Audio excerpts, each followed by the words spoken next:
I Love Dogs movie review. Wes Anderson packs this magnificent, complex tale with intoxicating imagery. 4/5 cast: Bryan Cranston, Koyu Rankin, Edward Norton. Director: Wes Anderson. If a film is directed by Wes Anderson, there's no need to read any reviewer column to decide whether or not to watch it. Just head to the nearest theater to experience the very high order of art that Anderson creates. This time he does so with stop-motion animation in the wonderful and enchanting I Love Dogs. Anderson sets the film in a futuristic dystopia of Japan where a flu is affecting the population of dogs. The canines are banished to an island by the dictatorial Mayor Kobayashi. The dogs are then left to their own devices, forced to create their own society on the trashy island.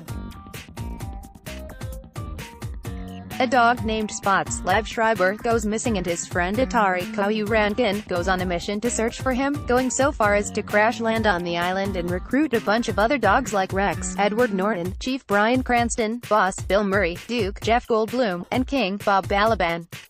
As the charmingly sophisticated dog's mission is underway, on the human side of things, the mayor's rule is under threat by a quiet revolution led by a school kid named Tracy, Greta Gerwig, who is investigating the mysterious case of a scientist who seemingly committed suicide while on the verge of finding a cure for the dog flu. As you expect from an Anderson film, the imagery is absolutely intoxicating, a swirl of intricately designed sets and eye-popping colors, with the quietly manic energy that Anderson often infuses in his work.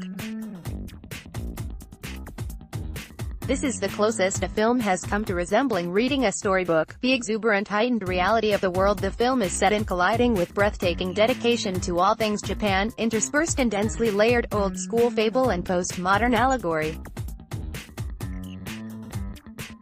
This is a magical adventure, but it's also filled with pockets of emotion small enough to be swayed away by, until the next frenetic adventure kicks in.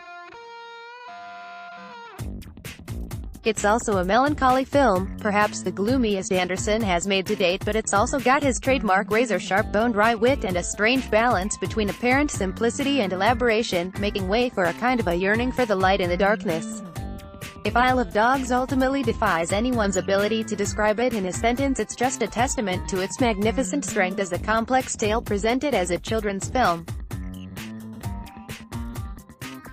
Some might consider the film as a little too dark and scary for kids, but they forget that kids love to be scared. If there's myth and magic for kids, there's social commentary and absurdist humor for adult connoisseurs of animated cinema. Considering the sheer power of the visuals, I Love Dogs is a fairly understated film that deserves to reach a wider audience, if only to remind us how far storytelling can be executed in the animation genre and how a singular viewing could change you as a person. It's released in India with very few shows. If you support this kind of cinema, you'd only be rewarded with more of these in-cinema screens. Updated date, July 7, 2018, 2:29 p.m.